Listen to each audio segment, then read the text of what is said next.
أعوذ بالله من الشيطان الرجيم. بسم الله الرحمن الرحيم. السلام عليكم ورحمة الله وبركاته.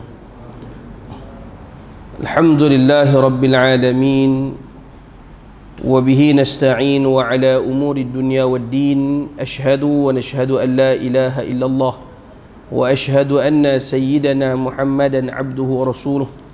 اللهم اجعلنا الذين يستمعون القول فيتبعون أحسنه. اللهم آمين آمين ya rabbal alamin. Alhamdulillah.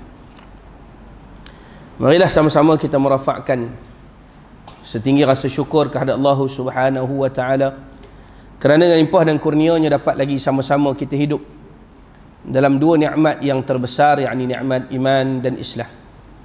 Salawat dan salam ke atas junjungan besar Nabi Muhammad sallallahu alaihi wa ala alihi wa sahbihi wa baraka wasallam, ahli keluarga baginda, para sahabat baginda, para tabi'in, atba' tabi'in, alim ulama, tuan-tuan guru yang telah menyambung risalah dakwah sehingga sampainya Islam kepada kita pada hari ini. Alhamdulillah.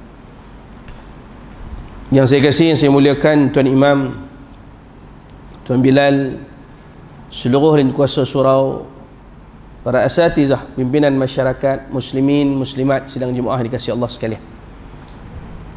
Syukur kepada Allah Subhanahu wa taala, malam ni Allah izin, macam mana pengerusi kita sebut tadi, Allah izin untuk kita hadir ke rumah Allah, menunaikan salat fardu maghrib secara berjemaah. Dalam ramai-ramai orang Allah pilih kita, alhamdulillah. Maka banyak-banyakkan ucapan syukur kepada Allah Subhanahu wa taala sebagai tanda terima kasih kita, syukur kita atas nikmat. Yang keduanya, jomlah sama-sama kita memperbanyakkan ucapan salawat dan salam ke atas junjungan besar Nabi Muhammad sallallahu alaihi wa ala alihi wasallam. Kerana sebab usaha dakwah baginda, hari ini kita dapat menikmati dua nikmat yang besar tadi, itu nikmat iman dan Islam. Kebetulan malam ini dah masuk Sayyidul Ayyam, malam Jumaat, hari yang menjadi penghulu kepada segala hari.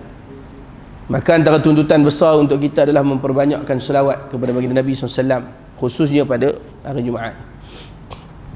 Dan insyaAllah malam ni kita nak menyentuh salah satu kisah daripada perjalanan kisah yang panjang, kehidupan yang sangat mulia, peribadi yang sangat agung. Siapa? Nabi Muhammad sallallahu alaihi wa ala sahbihi wa baraka wasallam. Kalau nak cerita semua panjang, sangat panjang. Hatta kalau kita nak bincang tentang hijrah sahaja pun panjang sangat dah. Saya selalu sebut sejak akhir-akhir ni lah tentang satu hadiah yang saya kira antara yang paling berharga dalam banyak-banyak hadiah yang saya dapat ketika hari lahir saya, iaitu pada beberapa tahun yang lepas saya dihadiahkan sebuah kitab, tebal kitabnya, ni ada kot lebih kurang. Yang kitab itu khusus menceritakan tentang penghijrahan Nabi sallallahu alaihi wasallam daripada Makkah Al-Mukarramah ke Madinah Al-Munawwarah, komplit. Di mana Nabi berhenti, jalan mana Nabi pakai, di setiap tempat berhenti apa Nabi buat, semuanya diceritakan dengan sempurna. Dan kitab itu juga telah pun disemak, ditunjuk dan disemak di tangan dua orang ulama yang besar yang masih ada. Seorangnya ulama sirah gitu, ulama tarikh yang masyhur yang masih ada sampai sekarang, iaitu Syekh Izzuddin Muski. Beliau banyak menyimpan khazanah-khazanah tentang Makkah Al-Mukarramah dan Madinah Al-Munawwarah. Maknanya apa-apa athar yang ada di Makkah, di Madinah, di Haramain lah sekarang, kalau beliau pergi cek, dia sign, kira sahih lah tu, betul lah tu. Seperti mana beliau pergi memeriksa Telaga Izik, tempat salah satu daripada telaga yang masih ada airnya daripada zaman Nabi sampai dah sekarang, dan banyak lagi lah. Yang kedua, dibawa kitab tersebut pada Syekh Abdullah bin Bayyah, diteliti satu persatu, dan mereka menyebut inilah antara kitab yang terperinci perbincangannya tentang hijrah sahaja. Jadi kalau kita nak sebut satu-satu, kitab ada tebal itu lebih kurang. Kuliah maghrib kita jadi 4 bulan kot. Panjang lah pula kan. Jadi kita ambil ringkas. Kenalah dengan tema kita. Kalau tengok di banner, di poster kan, pasca pandemik, hijrah kita ni bagaimana? Hijrah kita nak ke mana? Hijrah kita ni untuk apa? InsyaAllah kita akan korek keluar daripada perjalanan hijrah yang sangat agung ini, untuk kita ambil beberapa pengajaran yang sama-sama boleh kita amalkan, insyaAllah. Ya, baik. Tuan-puan muslimin muslimat yang dirahmati Allah sekalian, bila sebut hijrah, saya yakin tiap-tiap tahun tuan-tuan dah dengar dah cerita dia. Cuma dua perkara lah. Yang pertama, ingat ke tak? Satu, kan dah setahun lepas ni mungkin tak ingat. Yang kedua, amal atau tidak. Yang kita belajar panjang-panjang tu, sempat atau tidak kita ambil pengajaran dia dan amalkan. Itu benda yang lebih besar dan penting. Sebab ilmu, benda yang lebih besar selepas ilmu adalah amal. Al-ilmu bila amalin kasyajari bila thamari. Kan? Ulama kita bagi perumpamaan ilmu yang tak diamal ni, dia macam pokok tak ada buah. Ada seorang ustaz kami, Ustaz Man, dia tukar. Ustaz Man ni ada lagi pergi uzur dah, tua dah. Zaman saya di Kedah. Dia kata apa? Al-ilmu bila amalin kasyayarah bila steering. Kami gelak dan gelak. Dia kata ilmu tanpa amal macam kereta tak ada steering. Canggih macam mana enjin, tak boleh pergi mana kak? Buah mula tu accident dah. Nak keluar parking rumah, tak ada steering, nak kena macam mana? Takkan masuk semeter tolak semeter tu, penat. Mana begitulah sifat ilmu. Benda besar yang ada di sebalik ilmu adalah pengamalan. Maka hari ini tuan-tuan perempuan muslim muslimat rahmati Allah, saya yakin benda yang saya sebut ni sebahagiannya mungkin kita biasa dengar, sebab cerita tentang ma'al hijrah. Dia bukan cerita trek baru. Tahun ni hijrah kita cerita daripada Mekah pergi Maghribi pula ke? Tak ada. Dia Mekah ke Madinah. Cuma beza dia apa yang boleh kita ambil dan kita amalkan. Maka kita mulakan dengan yang pertama. Tuan-tuan muslim muslimat rahmati Allah, bila sebut hijrah Nabi ini, kita kena faham, dia bukan sekadar perpindahan tempat, tapi dia perpindahan keseluruhan. Dia perjalanan itu, perjalanan disebut rihlah, atau perjalanan itu adalah perjalanan rohani, perjalanan jiwa, perjalanan fizikal, perjalanan harta, semua sekali. Sebab itulah yang dilakukan oleh baginda Nabi SAW dan para sahabat radhiyallahu anhum ajma'in. Saya ambil contoh sebagai muqaddimah. Ketika mana datangnya perintah Allah Subhanahu wa ta'ala, hijrah ni secara kasarnya dia ada 3 fasa besar. Fasa pertama hijrah sahabat. Fasa kedua hijrah Nabi dengan Sayyidina Abu Bakar. Yang ketiga selepas Nabi. Dia tak gerak sekali jalan, kumpul di surau Nurul Iman, naik bas jalan, bukan. Dia gerak fasa demi fasa. Dan setiap satu daripadanya memberikan pengajaran, memberikan alamat yang baik kepada kita untuk kita ambil dan amal. Hatta dalam kitab yang saya bawa ni karangan Syekh Abu Bakar Surajuddin, atau nama sebelum Islamnya Martin Lings. Beliau masuk Islam dan jadi antara ulama yang besar, Syekh Abu Bakar Surajuddin.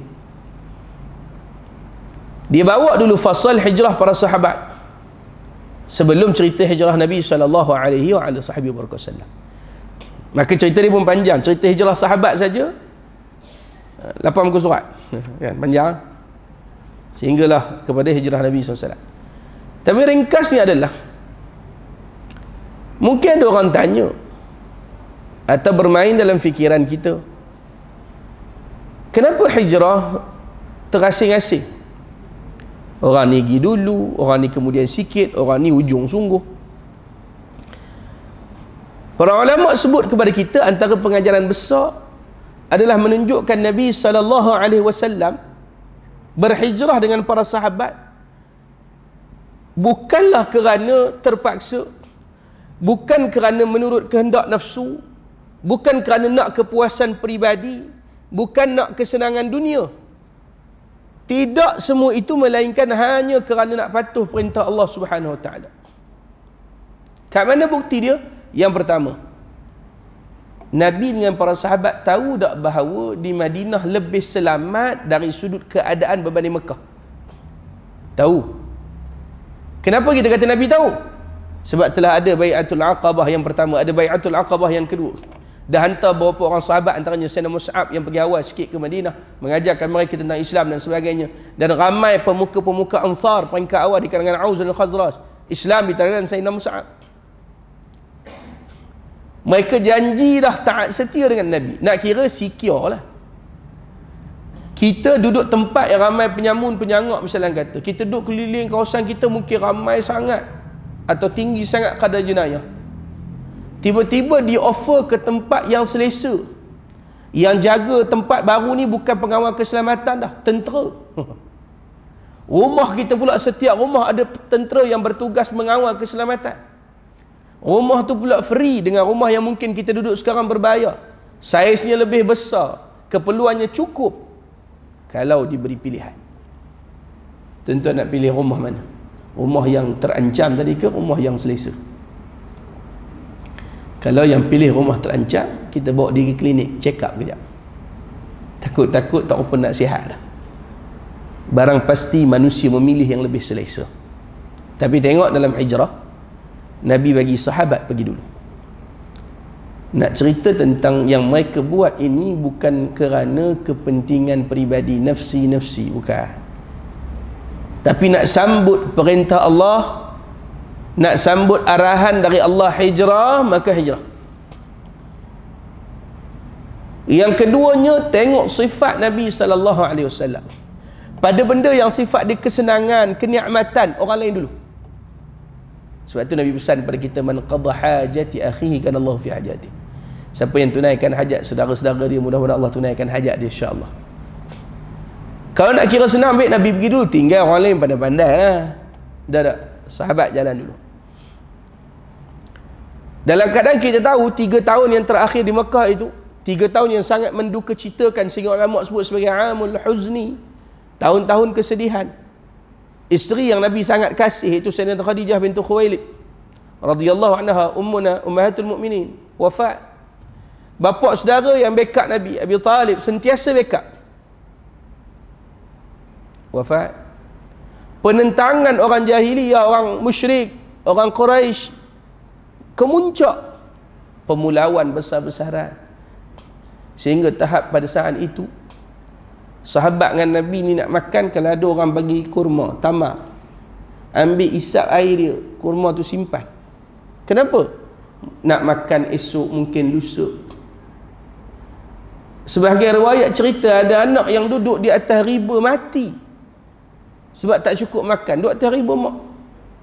Keadaan sangat teruk. Di Madinah, orang Ansar janji dah, mari kami bagi kulla syai', apa sahaja. Sebab seronoknya mereka, perbalahan mereka yang makan ratus hampir 1000 tahun diselesaikan dengan jalan damai oleh Nabi SAW melalui Islam. Jadi mereka ra'i sungguh nak sambut, menyediakan segala-gala. Nabi sampai kat Madinah beritahu semua berebut, rumah aku lah ya Rasulullah, mari duduk rumah aku. Kira selesa sungguh lah. Tapi Nabi hantar sahabat. Ini cerita sifat seorang pemimpin yang tulen, pemimpin yang sebenar. Sifat dia macam mana? Sifat dia mengutamakan orang lain terlebih dahulu sebelum dirinya. Yang ni yang kita kata apa? Paling payah lah kita nak buat. Payah. Apa saja hal, utamakan orang lain. Contoh, ni tanya, bukan suruh buat.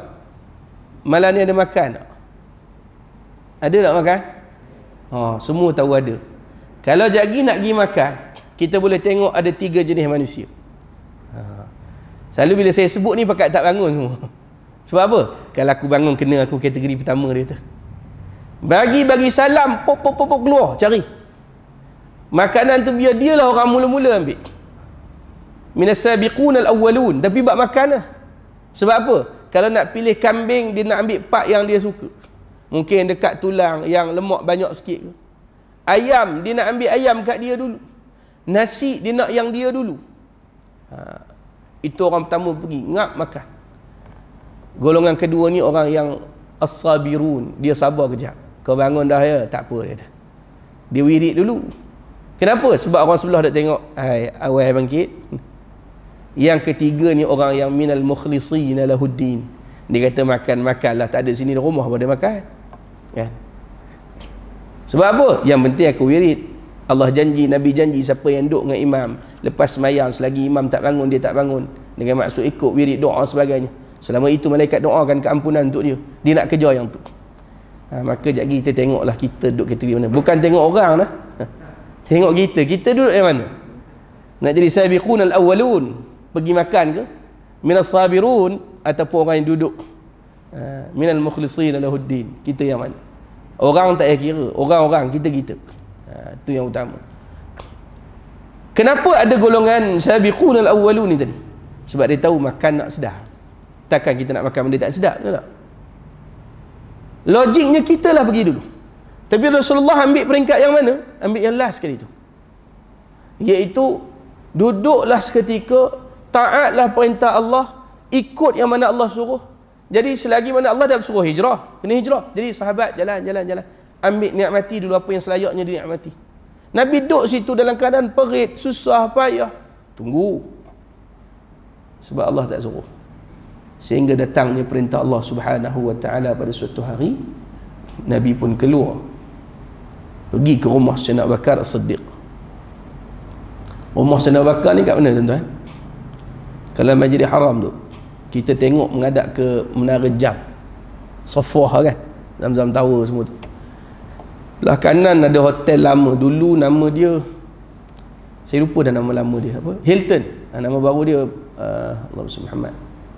Dia tukar nama dah sekarang ni. Apa? Millennium lupa lah. Dia yang apa hotel-hotel ke flight umrah Ustaz Syam tak, dia tak ingat. Tiket ke apa semua dia lah urus. Di hotel Millennium rasa saya pun lupa dah nama. Tengah-tengah tu dia ada macam bukit naik, kita tengok tiba macam ada masjid atas tu. Itu tapak asal rumah Sayyidina Abu Bakar As-Siddiq radhiyallahu taala anhu. Jadi jauh tak dengan rumah Nabi? Rumah Sayyidah Khadijah ni jalan kita nak pergi ke Bukit Hajar lah kira kan. Tak jauh pun. Jadi Nabi geraklah pergi rumah Sayyidina Abu Bakar, bagi tahu ya Abu Bakar, Allah dah perintahkan untuk kita hijrah. Jadi Sayyidina Abu Bakar tanya, dengan siapa Rasulullah? Dengan kamu lah. Menangis seronok Sayyidina Abu Bakar. Sebab apa? Boleh hijrah dengan Nabi sallallahu alaihi wasallam. Mana dalam bab ini kita nak cerita betapa Nabi melakukan sesuatu dahlah mengutamakan orang, dalam masa yang sama taat sungguh dengan perintah Allah Subhanahu wa taala. Selagi Allah tak perintahkan, maka taat. Baik. Saya cerita tu sikit sebagai mukaddimah. Maka saya nak bawa dengan realiti kita semasa. Sebab tajuk kita minta gitu kan. Kita duduk di tempat kita ini, kena faham bahawa hijrah seperti mana hijrah yang berlaku kepada Nabi tak ada dah. Nabi sebut tak ada dah hijrah ba'dal fath. Habis Fathu Makkah tu tak ada dah hijrah. Kalau kita pindah-pindah rumah tu pindah, bukan hijrah. Kita je guna istilah hijrah. Kita pergi ke satu tempat tu bukan hijrah, tu safar. Maka apa yang boleh kita ambil sebagai bekal untuk kita belajar daripada peristiwa hijrah?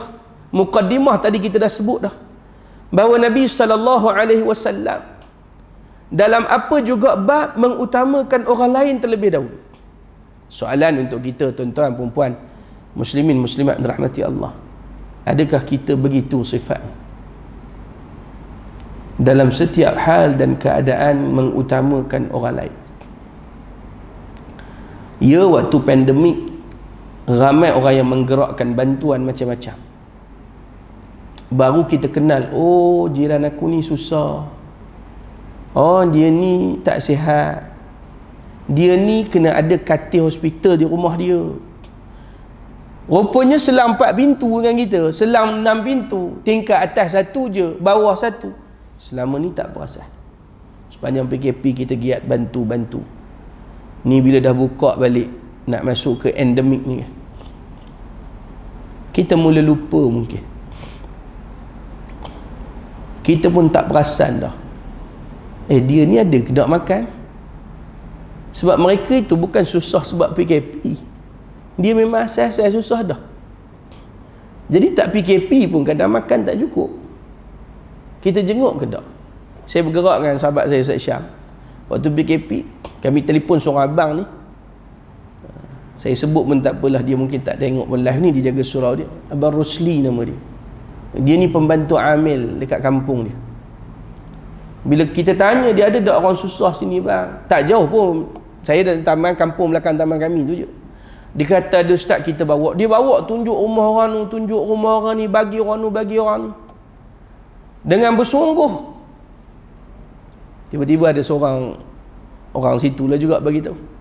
Kata Ustaz duk jalan dengan Rosli ni, kat dia bagi tak? Tak lah pun. Dia dah kena buang kerja berbulan-bulan dah Ustaz. Dia pun tak ada apa tu Ustaz. Dia tak pernah sebut sepatah pun sepanjang kami duk bawa dia pergi kau. Dia tak nak cerita pun. Kata dia tak ada, dia tak cukup, dia susah, dia kena, tak pernah keluar pada mulut dia. Dia pegang benda ni. Mengutamakan, mendahulukan dan mementingkan saudara seakidah yang lain berbanding diri dia. Itu sifat orang mukmin. Bila dengar itu kami rasa bersalah. Sudah kata. Tak tanya. Lah kali satu malam nak pergi bagi ada beberapa rumah. Kita pun cakap, bang, ni barang. Dia kata, jagi Ustaz, kita beda. Ni abang punya. Kata, saya ada ke Ustaz? Tak apalah, ambil bang. Bila kita bagi tu, masa tu juga air mata dia keluar. Terima kasih Ustaz, dia kata. Kata, bang, kenapa tak cakap? Tak apa, saya okey lagi ni, insyaAllah. Dia kata. Berbulan-bulan dah kena buang kerja. Nak minta kerja baru payah, dia pun berumur dah. Tak cerita. Dia pegang yang Nabi ajar, khairun nas anfa'uhum linnas. Manusia yang paling baik ni adalah yang memberi manfaat pada orang lain. Aku tak ada, tak apa. Itu yang Nabi buat. Sahabat lama dah terseksa. Bila datang perintah hijrah, Nabi kata hijrah semua, hijrah pergi gerak ke Madinah. Sahabat pun confident sebab dah dijanjikan semua yang baik-baik di sana. Ada kaum Ansar yang sedang tunggu nak sambut. Membagi-bagikan sebahagian wang ringgit mereka, harta, ada bagi tempat tinggal. Malah ada sebahagian menceraikan isteri, tapi kena faham elok. Mereka dulu zaman sebelum Islam ada isteri sampai 9, ada yang 20 orang, ramai. Jadi bila Islam syariatnya benarkan 4, maka dia tinggal 4. Yang lain-lain tu tahu yang ni pun bagus. Jadi dia bagi dengan maksud kahwinkan lah. Kahwinkan kepada sahabat-sahabat muhajirin sebahagian. Mana bersedia sungguh. Nabi kat Mekah macam mana? Masih teruk. Hari-hari mereka bersidang macam mana nak bunuh Nabi SAW di Darun Nadwah. Syaitan turut bersama. Syaitan duduk sekali dengan mereka, orang Quraisy, berupa dengan manusia. Bincang, syaitan lah bagi cadangan untuk bunuh Nabi SAW. Waktu sebelum Nabi keluar, Nabi baca ayat waja'alna min baini aydihim saddan wa min khalfihim sadda fa'aghshaynahum fahum la yubsirun, kan. Nabi tiup pasir, sebagian riwayat sebut Nabi campakkan pasir. Mereka tak nampak Nabi keluar. Kita pun pakai ayat tu kalau lalu Roblox. Nak waja'alna min baini aydihim saddan wa min khalfihim sadda fa'aghshaynahum fahum la yubsirun. Polis pun jalan. Alhamdulillah, dia kata Ustaz, mujarrab. Itu pengalaman masing-masing lah. Yang lepas-lepas yang sangkut tanggung sendirilah. Nah, pernah buat ke Ustaz Syah? Pernah. Kan? Tapi Nabi sanggup bersusah payah mengutamakan orang lain. Dari hijrah kita kena belajar benda tu dulu. Malam ni kalau kita keluar awal, mungkin dah sakit perut, lalang keluar nak makan, kita bukan ambil kita dulu. Panggil dulu anak-anak kecil, orang tua-tua, ambil makanan, bagi mereka dulu. Mengutamakan orang lain. Sebab benda yang paling utama adalah mengutamakan saudara sesama Muslim. Saya teringat dipanggil dalam satu majlis berbuka puasa dan bantuan hari raya kepada anak-anak yatim, anjuran Nazar yang jual kereta tu. GM dia sendiri telefon, dia kata Ustaz kita nak buat majlis. Saya kata boleh. Waktu tu dia datuk pun belum. Saya kata boleh Ji, syarat. Yang pertama saya tak nak Haji pergi ambil 2-3 buah rumah anak yatim, buah dan dewan, buat meja kita, lepas tu mereka makan beratur, saya tak mahu. Yang VIP anak yatim satu. Yang kedua, tolong cari staf Nazar ramai, minta mereka pergi ketuk pintu di taman masing-masing. Cari anak yatim yang tak duduk rumah anak yatim. Di rumah anak yatim mungkin bantuan banyak. Yang duduk kat rumah pun ramai terlepas. Dia kata, okey Ustaz, saya cuba, tak pernah buat. Dia dapat kumpulkan 170 orang lebih. Anak yatim dengan mak masing-masing. Rupanya ramai, dia kata. Tanya staf tu, mereka tahu tak jiran mereka ada yang susah? Tak tahu. Sebab kena ketuk tu baru tu. Bawa berimpun memang makanan yang dihidang adalah makanan mereka. Di meja mereka. Saya kata kita ni tak ada meja pun tak apa. Kita nak raih mereka. Dia kata tak boleh, ustaz mari ceramah. Saya mari ceramah bukan nak mari makan. Yang kita nak raih dia. Dia ikut sungguh buat. Lepas tu tiap-tiap tahun dia buat konsep begitu. Alhamdulillah ramai yang menerima manfaat. Sebab apa? Mengutamakan orang lain. Bukan simpan kaya, simpan duit sendiri tak, tapi tengok sekitaran. Jadi kita budayakan apa yang Allah Ta'ala dah didik kita sepanjang PKP. Jenguk jiran tetangga. Tuan-tuan, kita nak bantu semua orang, kita tak mampu. Tapi ambillah kaedah mudah, tengok sebelah je, kiri kanan. Masing-masing tengok kiri kanan pun cukup. Insya-Allah sekurang-kurangnya mulut yang perlu disuap akhirnya disuap. Anak-anak kecil yang kelaparan akan kenyang. Paling kurang insya-Allah. Nak bantu semua kita tak mampu, tengok kiri kanan, khalas. Selesai. Yang tu dulu. Kalau boleh lebih, maka lebihlah. Itu pengajaran kita yang pertama tentang mengutamakan orang lain. Itu Nabi SAW. Yang keduanya tentang memberi taat kepada Allah Subhanahu Wa Taala secara jazam, mutlak. Bila Allah perintah begitu, maka begitulah. Tadi saya sempat buat dengan beberapa orang jika kita ngaji semua tadi sebelum start. Haji kita beritahu dah start buat solat Jumaat bulan 12 tahun lepas kan. Allah Ta'ala bagi rezeki, tempat kita dah boleh buat solat Jumaat. Tak adalah nak pergi berebut dengan orang sangat. Berebut sama-sama kita je lah kan. Tapi kalau mari awal, insya-Allah kat mana pun tak berebut. Yang berebut tu pasal mari di ujung-ujung tu kan. Tu khatib kita duduk atas mimbar, kita dengar ujung aqimus salah. Tu berebut, geruk-geruk nak masuk. Kalau kita mari 12.30, 12 suku, saf pertama pun boleh. Nak naik jadi khatib pun sempat lagi, insya-Allah. Kan. Maknanya Allah bagi rezeki kepada kita untuk buat satu kefarduan besar dalam agama. Yang perbuatannya itu perbuatan yang Nabi janji fadilat dia besar. Nabi kata ada amalan yang kalau jaga elok-elok Allah Ta'ala ampun dosa dia. 3 amalan. Yang pertama, as-salawatul khams, salat yang 5. Ni tadi salat maghrib, jaga isyak, esok pagi subuh, petang tadi dah ada asar, sebelumnya zuhur. Jaga 5 ni. Yang kedua, wal jum'atu ilal jum'ati, di antara Jumaat dengan Jumaat. Ni kita dapat buat kat sini rezeki. Yang ketiga, wa ramadhanu ila ramadhan, antara Ramadan dengan Ramadan. Mukaffaratun ma bainahunna, akan dapat keampunan di sisi Allah di antara duanya. Mana Jumaat lepas dengan Jumaat esok ni. Sepanjang ni apa yang berlaku majtuni batil kabair, selagi mana tak buat dosa besar. Adalah terpelecok sikit-sikit, tersilap sikit, biasa manusia. Mukaffaratun ma bainahun, Allah janji keampunan seluruhnya. Syarat dia jangan buat dosa besar lah. Jangan syirikkan Allah, jangan zina, judi, mengumpat, semua jangan. Dapat keampunan di sisi Allah Subhanahu Wa Taala. Allah dah perintah kita salat, kita mari dapat pengampunan pula. Pahala jangan cerita, memang banyak ya. Maka kalau kita faham, nak belajar daripada hijrah tadi, Nabi taat sungguh pada perintah Allah, maka kita bila dengar je azan, usahalah memenuhkan rumah-rumah Allah. Ini baitun min buyutillah, rumah dari rumah Allah. Mari sembahyang. Ada majlis ilmu duduk. Ni tuan-tuan duduk ni malam ni kan. Di antara maghrib isyak, bainal maghrib wal isyak. Lepas isyak lagi isyak lah. Lepas solat isyak makan malam. Duduk je. Buat benda lain tak pun. Duduk je. Duduk dengar. Ini menepatilah kita kata. Atau mengikuti salah satu daripada beberapa amalan yang dianjurkan kepada kita. Kalau kita baca dalam Bidayatul Hidayah, Al-Ghazali sebutlah, ada beberapa amalan yang dianjurkan orang untuk buat selepas solat maghrib sementara menunggu isyak. Pahala banyak, pengampunan pun dapat di sisi Allah. Salah satunya apa? Duduk.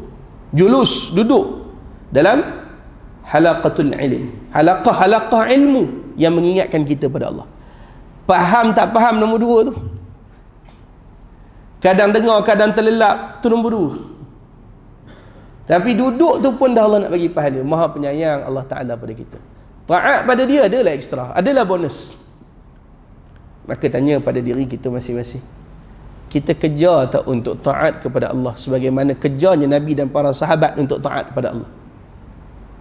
Walaupun sebenarnya kalau ikut kita lah, baik kejar cepat-cepat pergi Madinah, betul tak? Macam-macam nikmat ada sana. Tapi dah Allah tak suruh pergi, sabar. maka yang tu kita kena semak dalam diri kita. Kalau kita boleh untuk jaga benda-benda tersebut, insya-Allah akan banyak kebaikan dikurniakan oleh Allah Subhanahu wa taala dunia wal akhirah. Baik. Itu kisah bahagian pertama, ada 2 poin. Yang pertama tentang mengutamakan orang, yang kedua tentang taat kepada perintah Allah Subhanahu wa taala. Yang ketiga, yang ni kat mana-mana pun saya sebut. Saya cuba kalau boleh di kebanyakan tempat kita pelbagaikan perbincangan tentang hijrah. Sebab sekurang-kurangnya orang yang mendengar mungkin dah dengar beberapa kali, dia dapatlah kepelbagaian. Tapi poin ketiga ni saya tak tinggal. Sebab ini poin yang besar. Kat mana-mana pun saya sebut. Dengar kali-kali pun tak apa yang. Iaitu dia ajar kita tentang mahabbah. Hijrah nak ajar kita tentang mahabbatur Rasul. Cinta kasih kita kepada Nabi SAW dengan sesungguh-sungguh, dengan sebenar-benar cinta. Bila berlaku? Banyaklah sepanjang peristiwa hijrah. Paling ringkas kita ambil peristiwa di dalam gua. Dalam gua Thur. Di atas Jabal Thur. Saya selalu sebut ni formula nak ingat, takut tersalah. Kadang kalau balik rumah cucu tanya, "Tok, Nabi dapat wahyu kat gua apa?" Gitu. Gua mana? Gua Hira ke gua Thur? Dua je gua yang selalu disebut, tapi kadang confuse. Dia ada formula dia. Kalau nama gua sama dengan nama bukit, gunung, itu hijrah. Gua Thur, Jabal Thur. Gua Thur, Jabal Thur, hijrah. Kalau gua Hira, Jabal Nur, wahyu. Kalau tak sama nama, cerita wahyu. Sama nama, cerita hijrah. Itu formula dia. Jadi lepas ni kalau cucu tanya jangan confuse lah. Kejap Tok fikir tu. Cucu tanya, bukan 2 je ke Tok gua? Takkan kena fikir juga? Jangan tanya banyak sangat gitu. Lepas ni insya-Allah ingat dah. Kalau nama sama gua dan bukit, itu hijrah. Kalau beza, itu wahyu. Wahyu pertama lah. Wahyu lain turun sepanjang kehidupan Nabi SAW daripada usia 40 sehingga 63. Baik. Waktu dalam gua Thur, ringkas ceritanya. Masa kita pun tak panjang. Kalau ikut waktu Isyak kita tinggal 4 minit. Cuma saya dah bincang tadi, Haji kita tak apalah, kita lajak sikit malam ni. Saya pun tak adalah nak lajak sangat sebab saya sekejap lagi nak terus ke KLIA, nak jemput guru kami baru balik daripada Indonesia, Syekh Aminuddin Abdul Rahim. Beliau baru selesai ada majlis di Pondok Syekh Nuruddin di Bogor, ada daurah Muharram kat sana. Biasanya baca kitab hadis baru habis. Jadi beliau balik malam ni lagi sampai ke airport. Kalau ikut sampai 9.40, saya kira insya nak berhenti. Tadi di WhatsApp delay sikit flight. Bolehlah berhenti lewat sikit. Boleh ke tuan-tuan? Lewat sikit je nah. Maknanya biasa kita berhenti insya ni kita lajak sikit insya-Allah. Baik. Jadi ringkasnya bagaimana ketika dalam gua. Dua-dua orang penat. Nabi penat, Sayyidina Abu Bakar pun penat. Bila penat, maka mereka duduk bersama-sama di dalam gua yang sempit itu. Nabi lelapkan sekejap mata baring di atas ribaan Sayyidina Abu Bakar. Pendek cerita lagi, Nabi tersedar. Kenapa? Nabi rasa ada benda jatuh kat pipi. Rupanya air mata Sayyidina Abu Bakar As-Siddiq radhiyallahu ta'ala anhu warḍah. Nabi tengok dah. Kalau kita pun kena air, kita sedar lah kan. Jadi Nabi tengok. Dalam riwayat kalau kita baca dalam sirah, ada 2 orang yang kisah mereka air mata mereka jatuh di atas pipi Nabi. Satu Sayyidina Abu Bakar, yang kedua Sayyidina Khadijah. Sayyidina Khadijah, ummuna ummahatul mukminin, Sayyidina Khadijah, dekat-dekat nak wafat tu ada satu kisah dia berdialog dengan Nabi SAW, berbincang, bersembang di rumah. Begitu juga Nabi balik penat dan dakwah, Nabi baring terlelap atas riba dia. Kemudian menitik air mata kat pipi, Nabi sedar dan Nabi bercakap dengan Sayyidina Khadijah. Yang ni pun poin penting untuk isteri-isteri, ibu-ibu kita yang ada di sebalik tirai. Di sebalik penghadang kat belakang. Sayyidina Khadijah dekat nak wafat dah. Umur dah banyak masa tu, 60. Tapi masih layan suami yang pulang daripada penat bekerja, penat ada urusan kat luar, bagi barang yang terriba. Ni cerita santunan dalam keluarga. Jangan pula bila suami balik nak baring tumpang barang yang terriba, kita tua-tua gatal kita kata. Jangan. Santunan keluarga ni tak kira tua muda, sampai mati. Sampai mati. Ni Sayyidina Khadijah, subhanallah. Sayyidina Abu Bakar pun sama. Bila nampak Nabi penat, dia penat tak? Penat. Tapi dia bagi Nabi barang yang terriba. Bila Nabi celik mata, Nabi tanya kenapa? Kenapa menangis? Punya sakit tak mampu cakap, dia bagi isyarat. Dan riwayat sebut Sayyidina Abu Bakar isyaratkan, tunjuk.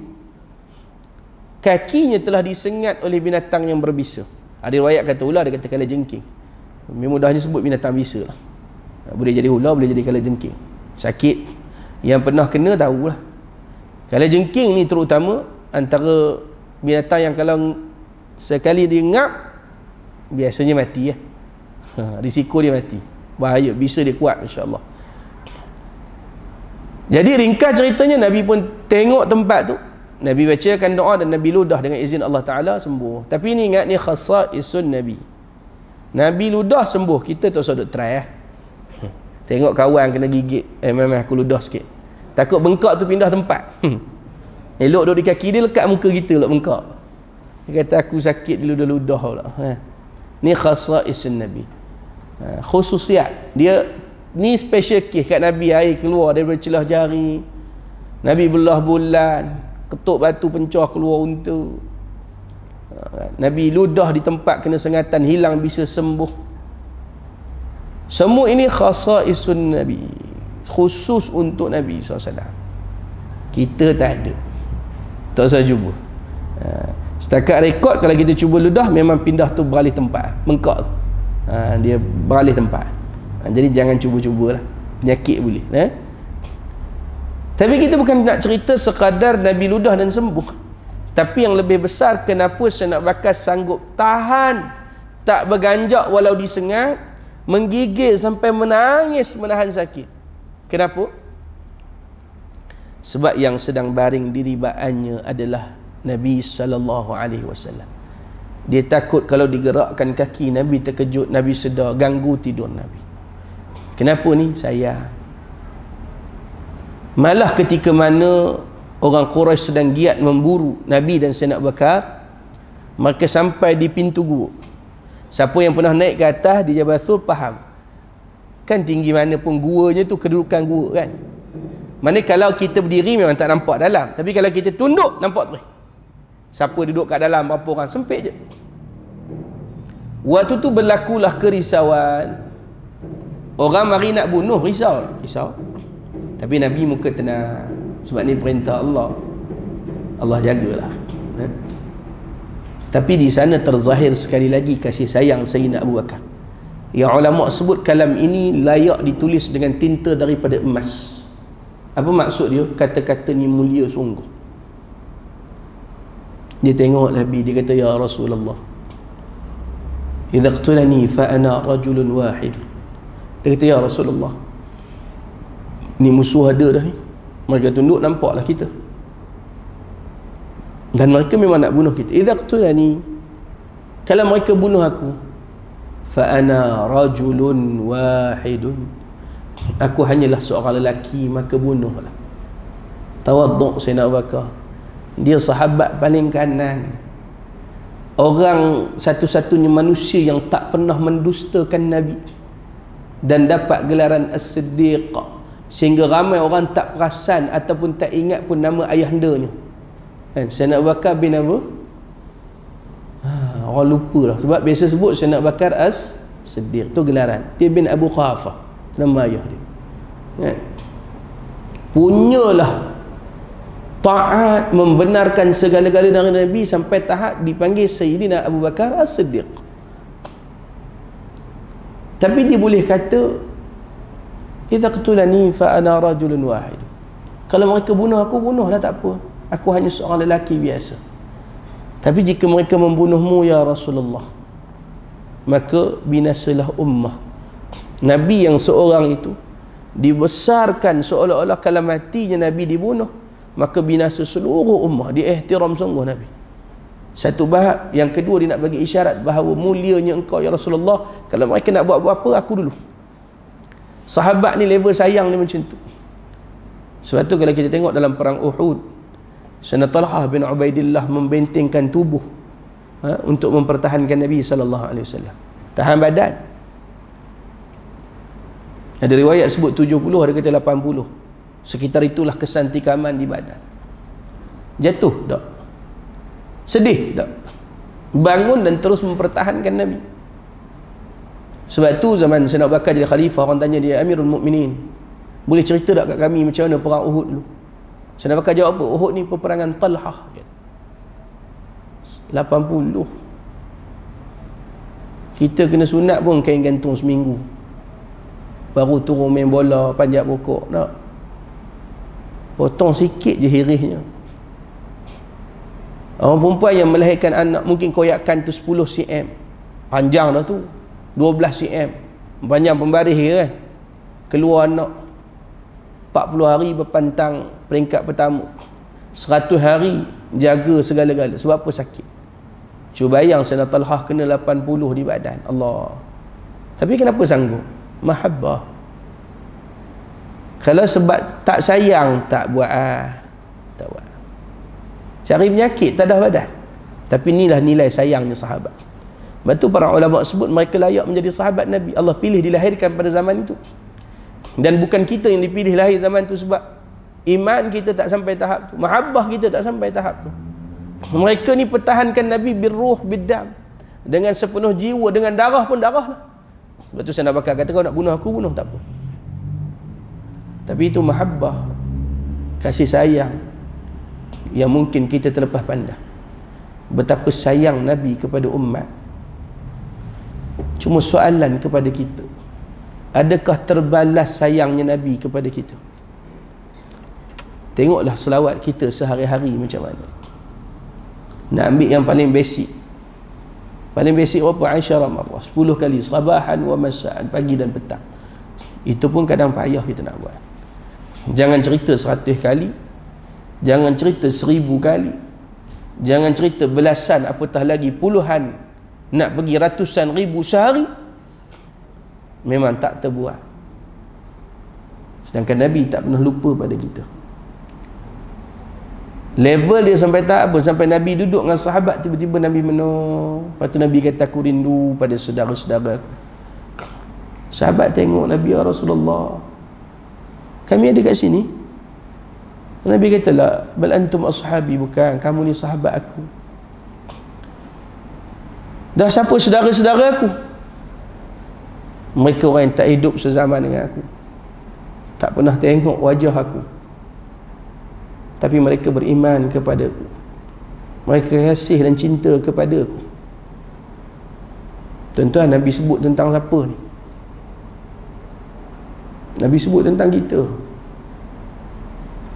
Punya sayang Nabi sebelum kita dilahirkan, sebelum orang tua kita dilahirkan, sebelum tok nenek moyang kita dilahirkan, Nabi dah teringat kepada umat dia. Tinggal lagi kita sambut dan balas ataupun tidak kerinduan dan cinta Nabi pada kita. Tuan-tuan, Nabi cek hari-hari. Maksud cek ni bukanlah macam kita cek kerja sekolah anak, tak. Tapi Nabi menunggu selawat kita. Nabi tanya hari ni, Izzat, mana selawat? Nabi kira berapa dah selawat kat aku hari ni? Nabi kira. Syamuddin, saya sebut nama yang saya ingat lah, Firdaus, Nabi kira. Apa lagi? Nama apalah, Akmal, Muhammad, Abu. Berapa banyak selawat kita kepada Nabi sallallahu alaihi wa ala sahbihi wasallam. Nabi tengok. Kalau Nabi dah sungguh ada cinta kepada umat dia, kalau tak dibalas cinta tersebut, teruknya kita. Sungguh-sungguh Nabi punya sayang ni sampai Nabi simpan hak eksklusif. Setiap Nabi dan Rasul ada hak eksklusif, iaitu satu doa yang mintalah apa saja Allah tunaikan. Digunakan oleh Nabi dan Rasul yang lain, hak mereka. Tapi Nabi tak pakai kat dunia, Nabi simpan. Kat mana? Untuk dipakai ketika di padang mahsyar. Untuk siapa? Untuk umat Nabi sallallahu alaihi wasallam. Lepas tu kalau kita baca kitab Majnun Suyuti, cerita tentang Yaumul Mahsyar. Kat padang mahsyar ni urusannya nafsi-nafsi, sendiri-sendiri. Aku engkau punya pasal lah. Kita nak berlepas hidup ni. Syurga neraka bukan benda main-main. Hatta ketika manusia berjalan bertemu dengan para nabi dan rasul yang lain, ya Sayyiduna Adam, wahai Nabi Adam, isfa' lana, bagi syafaat pada kami. Nabi Adam jawab nafsi, sendiri-sendiri. Ini masa urusan masing-masing Allah. Jumpa Nabi Nuh, jumpa Nabi Musa, jumpa Nabi Isa, jawapan sama. Sehinggalah bertemu dengan Nabi Muhammad sallallahu alaihi wasallam. Manusia yang bertanya, aina ummati, mana umatku? Kita sampai, ya Rasulullah, bagi syafaat pada kami. Nabi sujud, dalam sebahagian riwayat sebut ribuan tahun depan Allah Ta'ala. Pada mahsyar Nabi sujud lama, sehingga Allah memerintahkan Nabi mengangkatkan kepala. Allah tanya, engkau nak apa ya Muhammad? Ya Allah, tolong ampunkan dosa umat aku. Atas dunia Nabi buat, pada mahsyar Nabi buat. Antara munajat yang Nabi sentiasa amalkan, yang Nabi buat bangun malam, antara munajat yang mahal Nabi sebut apa? Allahumma ghfir li qaumi. Riwayat sebut Allahumma ghfir li ummati fa innahum la ya'lamun. Ya Allah, ampunkan umatku, ampunkan kaum aku, mereka tak tahu ya Allah. Itu doa Nabi ketika di Taif saat dibaling dengan batu kayu dan najis. Nabi doa keampunan. Pada mahsyar esok Nabi sanggup sujud ribuan tahun untuk minta ampun bagi pihak umat dia. Maka dia muhasabah kepada kita, tuan-tuan, perempuan sekalian. Kalaulah sesayang itu Nabi kepada kita, tapi kita tak sambut dan balas semula, hinanya kita, hina. Dia seolah-olah kita telah siapkan segala-gala. Dah beli cincin, dah tempoh catering, kemah dah pasang. Tiba-tiba pasangan pengantin, kalau kita lelaki yang perempuan lah, kalau kita tu perempuan yang lelaki lah, sehari sebelum kenduri dia WhatsApp, tak apalah kot, saya rasa malas kahwin dengan awak.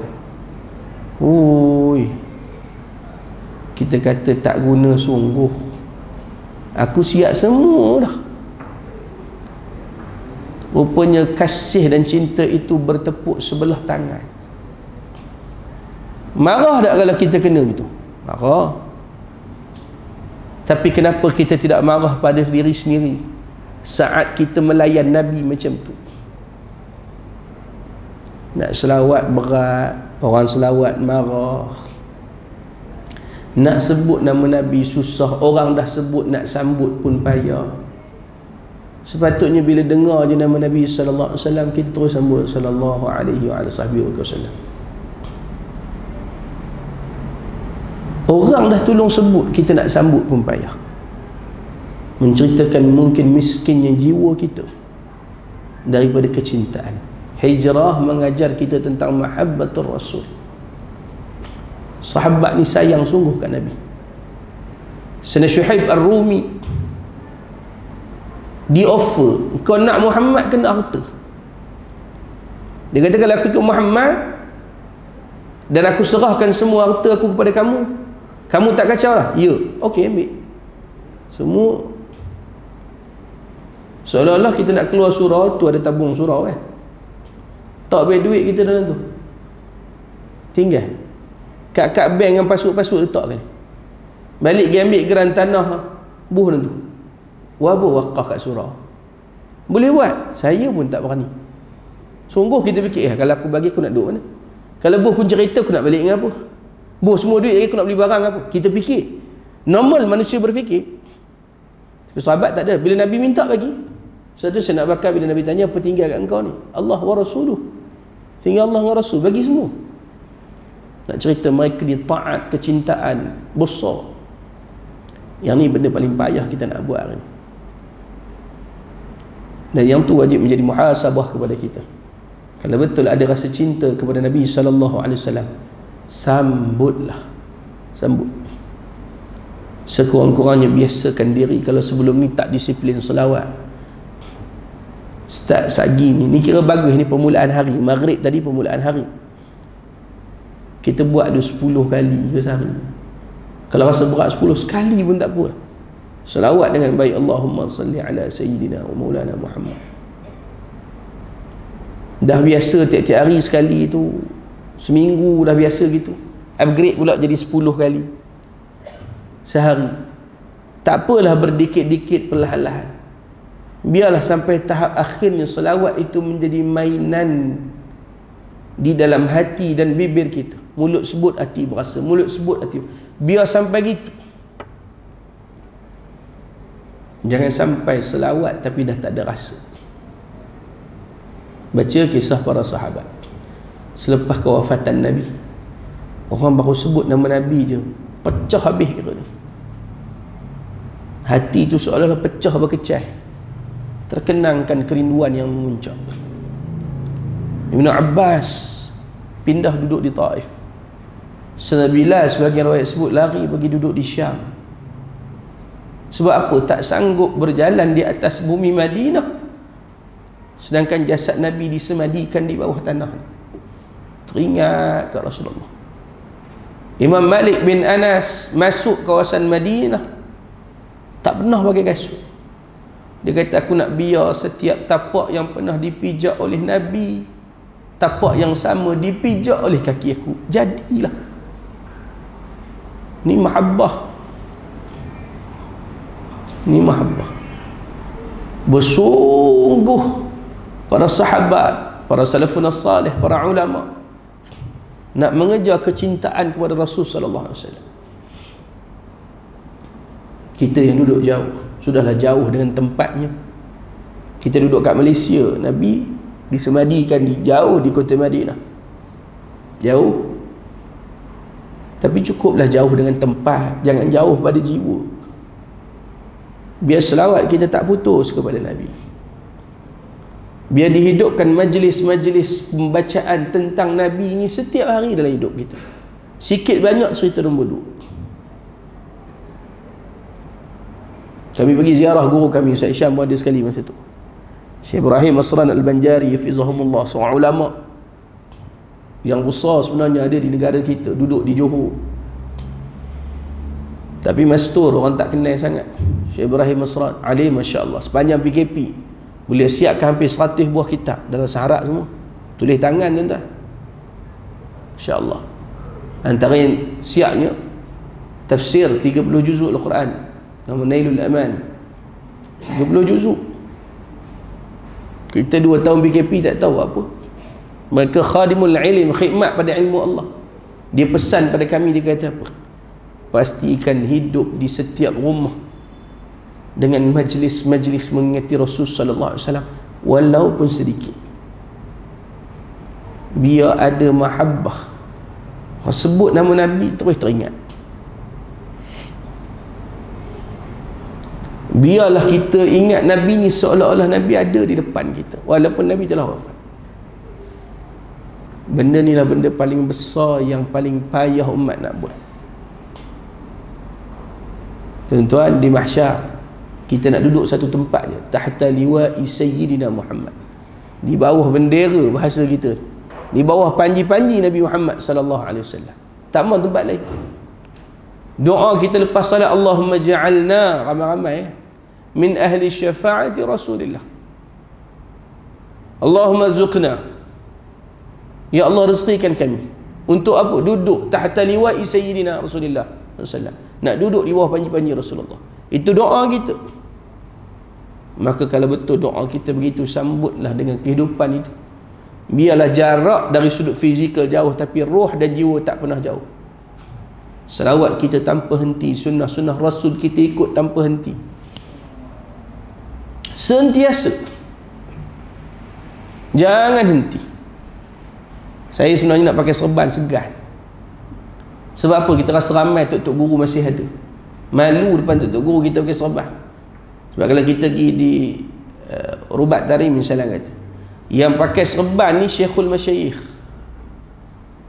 dipesan oleh salah seorang guru kami, dah wafat dah, Syekh Husni Ginting rahimahullah, meninggal muda umur 40. Dia kata pakailah sebab nak hidupkan sunnah Nabi SAW. Saya pakai tapi segan, tinggal kejap. Saya pakai majlis tertutup. Sampailah baru ni kami jumpa dengan Syekh Aminuddin Abdul Rahim, malam ni nak jumpa beliau lagi. Dia bagi ijazah musasal serban, dia kata pakai. Zaman ni orang tak mau periduk sunnah Nabi, kita periduk. Bukan sebab pakai ni makna kita alim dah. Saya pun tak erti apa. Saya malam ni tukang sebut apa guru-guru ajar, kita cakap balik je. Kalau ilmu sendiri tak ada. jahil. Tuan-tuan mungkin lebih layak duduk depan bercakap pun. Tapi kita hidupkan sunnah Nabi walaupun benda yang kecil sebagai lambang. Disebut oleh Habib Allahumma salli Muhammad, panggilannya Abu Ahmad Al-Idrus, Habib Hafiz Ahmad Al-Idrus Fizahumullah, seorang baik yang masih hidup duduk di Terengganu. Beliau kata biar ada benda yang jadi jawapan kalau ditanya oleh Nabi nanti, apa bukti kau sayang kat aku? Contoh, Rasulullah aku jaga sugi, ya Rasulullah aku jaga pakaian menutup kepala, ya Rasulullah aku buat sekian, ya Rasulullah aku, ada bukti sungguh bahawa kita cinta kepada Nabi sallallahu alaihi wasallam. Jadi pilihlah masing-masing tuan-tuan, perempuan, muslim-muslimat yang dirahmati Allah sekalian. Kita ni nak ambil yang mana? Kita nak ambil yang mana? Yang penting hidupkan. Sebab ini antara benda besar yang saya suka sebut setiap kali cerita tentang hijrah. Sebab berpegang dengan sunnah Nabi SAW, mana-manalah kecil ataupun besar, itulah hijrah yang paling besar kita boleh buat di akhir zaman. Kalaulah kita kata, kalau ditakdirkan berlakulah malhamatul kubra, peperangan besar zaman Imam Mahdi, kita masih hidup, mungkin waktu tu kita dah tengah dialisis, jalan tongkat 4, boleh pergi perang? Tak ada. Silat-silat gugur pun kefarduan untuk jihad fisabilillah. Sebab apa? Tak membantu, malah mungkin menyusahkan. Maka mana nak cari ruang pahala nak dapat mati syahid? Pahala jihad jalan Allah. Zaman ni adalah dengan zaman menghidupkan sunnah Nabi sallallahu alaihi wasallam. Jadi cubalah kita buat sama-sama.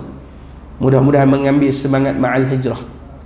Kita betul-betul hijrah diri kita daripada sambil lewa dengan menghidupkan agama dalam diri dan keluarga, dengan mula perlahan-lahan berdikit-dikit. Biasakan kat rumah ada majlis ringkas. Bacalah apa sahaja tentang Nabi sallallahu alaihi wasallam dengan anak isteri, dengan cucu-cucu, dengan kaum keluarga, walaupun sedikit. Antara yang saya syarankan kalau tuan-tuan nak baca, boleh beli kitab Asy-Syamil fi Khulasati Syama'il. Dia mukhtasar, ringkasan kepada kitab Syama'il Muhammadiyah Imam Tirmizi, panjang. Syamil tu nipis je, bahasa pun bahasa kita, tulisan Jawi. Kat Shopee dia ada kot tu. Karangan Syekh Nazrul Abdul Nasir Al-Azhari Fizahumullah, ringkas, boleh baca kat anak-anak. Atau boleh baca Syama'il Rasulullah karangan Imam Ghazali, boleh baca, biar dalam rumah kita hidupnya ruhaniyat tu, hidup dengan kecintaan kepada Rasulullah SAW. Mudah-mudahan itu hijrah kita sebenarnya tahun 1444 ni semakin mendekatkan kita dengan Nabi SAW, semakin memupuk cinta kepada Nabi SAW, yang mudah-mudahan ia menjadi asbab keredaan Allah Ta'ala kepada kita, insyaAllah. Jadi tuan-tuan, kita pun dah cukup sejam sebenarnya. Dia biasanya jangan lajak lama sangat, nanti takut timbul tanda-tanda kiamat. Alamatuhu taqumus sa'ah, dia. Tanda-tanda kiamat ni apa? Mata kecil, mulut luah, 16 kali menguap, tu tanda kiamat. Jadi tanda-tanda kecil, alamatus sughra telah nampak. Mata pakat kecil dah, mulut je tak menguap lagi. Jadi kita bolehlah smooth landing, perlahan-lahan. Sebab kami pun lagi nak bergerak ke airport. InsyaAllah sebagai kesimpulan, tuan-tuan, perempuan, muslim-muslimat dirahmati Allah, malam ni walaupun kita dapat 3 perkara, sebab masa kita tak panjang, tapi 3 perkara ini cukup untuk bekal kita buat balik dulu, keluar daripada surau kita. Nama pun Nurul Iman, kan? Cahaya keimanan tu. Keluar ni sungguh-sungguh bawa cahaya, cahaya perubahan, cahaya penghijrahan. Belajarlah hidup mengutamakan orang lain. Belajarlah hidup untuk taat perintah Allah dengan mutlak. Belajarlah hidup untuk menghidupkan sunnah Nabi, memupuk mahabbah, kecintaan kepada Nabi sallallahu alaihi wasallam. Mudah-mudahan kalau kita mati, ia menjadi asbab matinya kita bi husnul khatimah, dalam mati yang baik di sisi Allah Subhanahu wa taala. Maka marilah sama-sama kita akhirkan majlis pada malam ini dengan bacaan doa. Mudah-mudahan Allah Subhanahu wa taala memberkati sekaliannya. Al-Fatihah. Alhamdulillah. Iyyaka na'budu wa iyyaka nasta'in. Shiratal ladzina an'amta 'alaihim. A'udzu billahi minasy syaithanir rajim. Bismillahirrahmanirrahim. Alhamdulillahi rabbil alamin. Wassalatu wassalamu ala asyrafil anbiya'i wal mursalin sayyidina Muhammadin wa ala alihi wa sahbihi ajma'in. Allahumma inna na'udzu bika min 'adzabil qabr wa min 'adzabi jahannam wa min syarri fitnatil mahya wal mamat wa min syarri fitnatil masiihid dajjal. Allahumma inna na'udzu bika minal ma'thami wal maghram. Allahumma ij'alna min ahli syafaa'ati Rasulillah sallallahu alaihi wasallam. Allahumma hasibna hisaban yasira. Allahumma rabbana 'alaika tawakkalna wa ilayka anabna wa ilaikal masir. Rabbana atina fid dunya hasanah wa fil akhirati hasanah wa qina 'adzaban nar. Sallallahu alaihi wasallam Muhammad wa ala alihi wasahbihi wa baraka wasallam walhamdulillahirabbil alamin. Saya ucapkan terima kasih banyak-banyak pada kuasa surau, tuan-tuan dan puan muslim-muslimat yang sudi bersama pada malam ini. Mudah-mudahan Allah berikan yang terbaik kepada kita. Sekadar itu dulu aku qouli hadza wa astaghfirullah azim li wa lakum. Assalamualaikum warahmatullahi wabarakatuh.